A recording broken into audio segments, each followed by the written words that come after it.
وہ جسم جسے رسول اللہ چوما کرتے تھے، وہ آخری نشانی پامال ہوتی ہے وہ حارثہ و مدد کے لیے۔ روایتوں میں ملتا ہے کہ دوسری پامالی سے پہلے ایک شیر امام حسین کی لاش کے آگے آ کے بیٹھ گیا۔ ابن سعد کہتا ہے کہ یہ کوئی بڑی فتنہ ہے، اس سے اس سے پرے رہو، اس سے دور رہو۔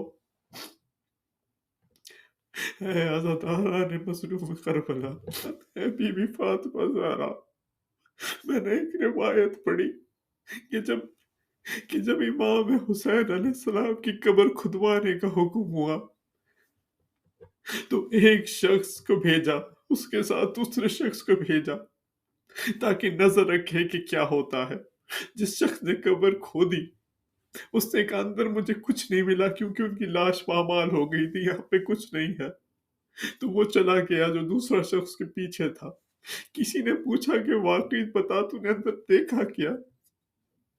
اس نے کہا کہ ایک چٹائی کے اوپر کچھ جسم کے حصے پڑے ہوئے تھے۔